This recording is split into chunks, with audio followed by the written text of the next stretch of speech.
இப்போ hot news என்னன்னா, Trump அறிவிச்ச அந்த ப்ராஜெக்ட் ஃப்ரீடம் என்கிற அந்த பேர்ல ஹோர்முஸ் கடல்வழி பகுதிக்குள்ள நுழைஞ்ச அமெரிக்காட போர்க்கப்பலுக்கு ஈரான் ஒரு தாக்குதல் நடத்திருக்காங்க.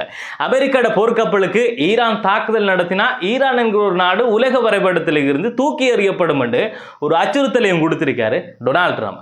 அதோட இந்த அரண்டவண்ட கண்ணுக்கு இருண்டதெல்லாம் பேயாமன்னு சொல்ற மாதிரி இப்ப அமெரிக்கா ஈரானுக்கு சொந்தமான 6 நேவி போட்ஸை வந்துகிட்டு சுட்டு வீழ்த்திட்டோம்னு சொல்லியிருக்காங்க. ஆனா ஈரான் வந்துகிட்டு அவங்க சுட்டு வீழ்த்தினது, அதாவது அமெரிக்கா சுட்டு வீழ்த்தினது எங்களை இல்ல பொதுமக்களை என்று சொல்லியிருக்காங்க. என்னடா இது, என்னதான் நடக்குது?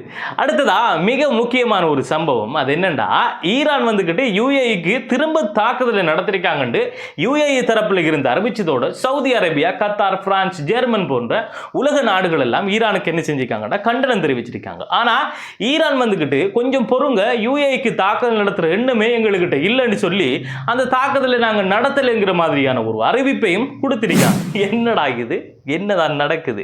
அது மட்டும் இல்ல, ட்ரம்ப் அறிவிச்சிருக்கிற இந்த ஆபரேஷன் ஃப்ரீடம் என்கிற விளையாட்டை நிறைய பேர் கழுவி ஊத்தாம அதே தண்ணியை எடுத்து திரும்ப திரும்ப கழுவுறாங்க. இந்த எல்லா செய்திகளையும் பத்தின விஷயங்களை தான் நாம சுருக்கமா தெளிவா பார்க்க போறோம். ஸோ இந்த வீடியோ கடும் இன்ட்ரெஸ்டா இருக்கும் என்று நான் நம்புறதால தயவு செஞ்சு இந்த வீடியோவை மற்ற ஆட்களும் பார்க்குற மாதிரி ஷேர் பண்ணிடுங்க. ஆபரேஷன் எபிக் ஃபியூரியோட திட்டங்கள்ல எந்தவித முன்னேற்றமும் இல்லாததால அமெரிக்க மக்களை நம்ப வைக்கிறதுக்காக மார்க்கெட்ல அமெரிக்காவோட டிமாண்ட் உடைஞ்சு போயிட போடாங்கிறதுக்காகவும் இப்ப புதுசா ப்ராஜெக்ட் ஃப்ரீடம் என்கிற பேர்ல ஒரு சின்ன டார்கெட் செட் பண்ணி அமெரிக்கா வின் பண்ணிக்கிட்டு இருக்கு, நாங்க முன்னேறிக்கிட்டு இருக்கோம்னு சொல்லி உலக மக்களை நம்ப வைக்கிறதுக்காக ட்ரம்ப் போடுற ஒரு நாடகம் தான் இந்த ப்ராஜெக்ட் ஃப்ரீடம் என்று அமெரிக்காவோட தேசிய பாதுகாப்பு ஆய்வாளரான மார்க் ஃபெய்ஃபுல் சொல்லியிருக்காரு.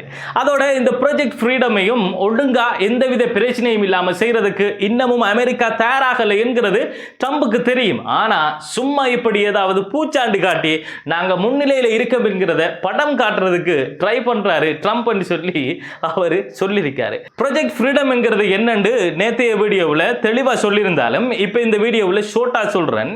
ஈரான் ஹோர்முஸ் கடல் வழிப்பாதையை முடக்கி இருக்கிறதால அந்த பக்கமா மாட்டிக்கிட்டு இருக்கிற வெளிநாட்டு கப்பல்களை ஈரானோட ஃபைட் பண்ணியோ இல்லண்டா அந்த பக்கமா இருக்கிற கப்பல்களுக்கு ஒரு சில இன்ஸ்ட்ரக்ஷன்ஸ்களை கொடுத்தோ ஹோர்முஸ் கடல் வழிப்பாதையை தாண்டி இந்த பக்கமா கொண்டு வரதுக்கு அமெரிக்கா எடுக்கிற ஒரு முயற்சி தான் இந்த ப்ராஜெக்ட் ஃப்ரீடம். இப்ப இந்த ப்ராஜெக்ட் ஃப்ரீடம் செய்யறதுக்காக தான் அமெரிக்காவோட ஒரு போர்க்கப்பல் ஒன்று ஹோர்முஸ் கடல் வழி பக்கமா போயிருக்கு. அப்படி அவங்க போயிட்டு இருக்கக்குள்ள ஓமாண்ட காசாப் என்கிற ஒரு கடற்பகுதியில இருந்து கொஞ்சம் பொருட்களையும் பயணிகளையும் ஏத்துக்கிட்டு ஈராண்ட கடற்பகுதிக்குள்ள சாதாரணமான 2 சின்ன சரக்கு கப்பல்கள் போயிருக்கு. இப்ப அமெரிக்காவோட இந்த போர்க்கப்பல் ஏற்கனவே அந்த பக்கம் போகக்குள்ள ஒரு பதற்றத்தோடையும் பயத்தோடையும் தான் போயிட்டு இருக்காங்க. அப்படி போகக்குள்ளதான் இந்த சின்ன கப்பல்களை பார்த்துட்டு ஈரான் ராணுவத்தோட ஸ்பீட் போட் நம்மளை தாக்க வருதுன்னு சொல்லி நினைச்சுக்கிட்டு அந்த சின்ன படகுகளுக்கு சுட்டிருக்காங்க. அந்த தாக்குதலால அதுல போன சாதாரணமான பொதுமக்கள் 5 பேர் இருந்துட்டாங்கிற செய்தியை ஈரான் இப்ப வந்துகிட்டு விசாரிச்சு போட்டு தான் சொல்லிருக்கு. இதை தாக்கி போட்டு தான் அமெரிக்கா வந்துகிட்டு இப்ப நாங்க ஈரான் 6 ஸ்பீட் போட்டை தாக்கிட்டோம்னு சொல்லி மீடியாக்களுக்கு சொன்னாங்கன்னு சொல்லி ஈரான் இப்ப அவங்க மேல ஒரு குற்றச்சாட்டை வைக்குது.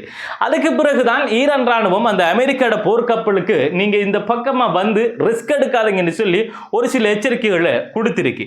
அதுக்கு அமெரிக்காவோட போர்க்கப்பல் தம்பி ரிஸ்க் எடுக்கிறதுல அவங்களுக்கு ரஸ்க் சாப்பிட்ற மாதிரி சொல்லிட்டு தொடர்ந்தும் அந்த பக்கமா அவங்க வந்திருக்காங்க.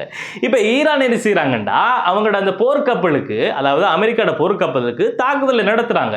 தாக்குதல் எப்படி நடக்குதுன்னா ஸ்பீட் போட்ஸ் மூலமா ஒரு அட்டாக் நடக்குது, ட்ரோன் அட்டாக் நடக்குது, அதோட சேர்த்து சாப்பாட்டுக்கு கொஞ்சம் உப்பு சேர்க்கிற மாதிரி மிசைல்ஸ் அட்டாக்கும் குடுவடுது. இப்ப இந்த தாக்குதல் அமெரிக்காவோட அந்த போர்க்கப்பல் எதிர்பார்க்கல. சோ டக்குன்னு அமெரிக்காவோட போர்க்கப்பல்ல கேப்டன் இந்த கைப்புள்ள வடிவேலு சொல்ற மாதிரி பொறா தம்பி பிரேக்னு சொல்லி அடிச்ச பிரேக்லயே கப்பல் அப்படி வந்த பக்கத்தை பார்த்து திரும்பி இருக்கு. அதுக்கு பிறகு அவங்க அந்த ஸ்ட்ரைட்டா ஹோர்முஸுக்கு போகல, ஸ்ட்ரைட்டா போய் லெஃப்ட்ல திரும்பி ஒரு ரைட் எடுத்தாங்க. அதோடய அவங்க வந்த வழி வந்துட்டு ஸோ அவடத்தையே நின்றுட்டு மீடியாக்கு என்ன சொல்றாங்கண்டா, எங்களோட போர்க்கப்பலுக்கு ஈரான் அடிச்சாங்க அடி, ஆனா நாங்க விடுவோமா, ஒரு அடியும் எங்கள விழல, எல்லாத்தையுமே தடக்கி போட்டோம், நாங்க தான் அவங்களோட ஒரு 6 ஸ்பீட் போட்ஸ் அடிச்சு நொறுக்கிருக்க மாட்டி சொல்லியிருக்காங்க. அதான் அந்த 6 போட்ஸ்ண்டா அந்த பொதுமக்களை ஏற்றிக்கிட்டு போன அந்த பேசஞ்சர்ஸ் போட் தான். இப்போ அமெரிக்காவுக்கு கொஞ்சமா பயம் வந்துட்டு அதுக்கு பிறகுதான் அவங்க சொல்றாங்க என்னண்டா, அமெரிக்காவோட போர்க்கப்பலை ஈரான் தாக்கினா ஈரானை உலக வரைபடத்திலிருந்து நாங்க அழிச்சிருவோம்.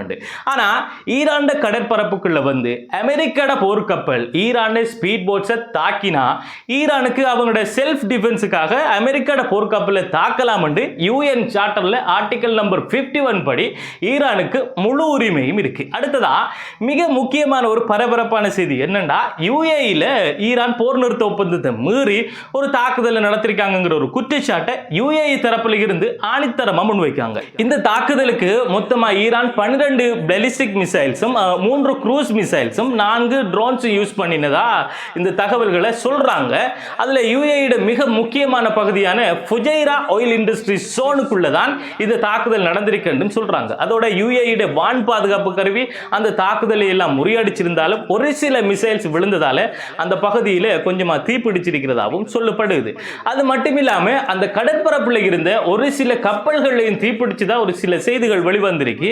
அதோட இந்த சம்பவத்தை போர் நிறுத்த ஒப்பந்தத்தை மீறின ஒரு செயற்பாடு பல உலக நாடுகள் என்ன செஞ்சிருக்காங்கன்னா ஈரானை கண்டிச்சு ஒரு சில கருத்துக்களை தெரிவிச்சிருக்காங்க. ஆனா ஈரான் தரப்புல இருந்து இன்னமும் இந்த தாக்குதலை நாங்க தான் நடத்தினோம்னு சொல்லி ஒரு அறிவிப்பும் அவங்க சொல்லையும் இல்லை, அதை ஒத்துக்கொள்ளையும் இல்லை. அதோட அந்த பகுதி எங்களோட தாக்குதல் இலக்கிலையும் இல்லைன்னு சொல்லி சொல்லியிருக்காங்க. இது அமெரிக்காவோட அத்துமீறல் செயற்பாட்டால வந்து விளைவுதான் என்றும் எக்ஸ்ட்ராவா அவங்க சொல்லியிருக்காங்க.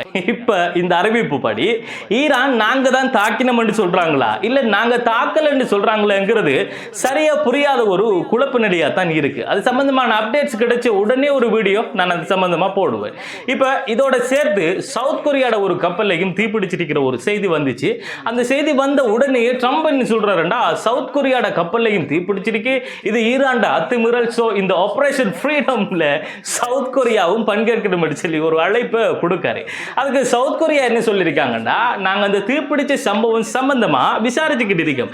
அது இப்போ வந்துட்டு உள்ளக பிரச்சனையால வந்த ஒரு தீயா இல்ல அதுக்கு ஈரான் தான் உண்மையா காரணமாங்கிறது தொடர்பா நாங்க இப்ப விசாரிச்சுக்கிட்டு இருக்கோம். அதை கண்டுபிடிச்சதுக்கு பிறகு உங்களோட சேர்ந்து இந்த ஆபரேஷனை நடத்துறதா இல்லையாங்கிறத பத்தி நாங்க உங்களுக்கு அறிவிக்க சொல்லி சொல்றாங்க. இப்ப என்னதான் பெரிய கெத்து காட்டினாலும் அமெரிக்காவுக்கு தனியா போய் சண்டை பிடிக்க ரொம்ப பயமா தான் இருக்கேன். சரி, இதுதான் இதுவரைக்கும் கிடைச்சிருக்கிற அப்டேட் நியூஸ். இதுக்கு பிறகு ஏதும் அப்டேட் கிடைச்ச உடனே தருவேன். அந்த எல்லா விஷயத்தையும் உடனுக்குடன் நீங்க தெரிஞ்சுக்கணும்டா என்ன இந்த பேஜை ஃபாலோ பண்ணிட்டு இந்த வீடியோவை லைக் பண்ணிட்டு எனக்கு ஆதரவு தர வகையில் இந்த வீடியோவை மற்ற ஆட்களும் பார்க்கிற மாதிரி ஷேர் பண்ணி விடுங்கிறது சொல்லிட்டு மேலும் இது போன்ற சுவாரஸ்யமான முக்கியமான தகவல்களோடு உங்களை வந்து சந்திக்கும் வரை இந்த காணொளியிலிருந்து விடைபெறுவது அப்துல் லத்தீப் ஹசன் நிஸ்ஃபி.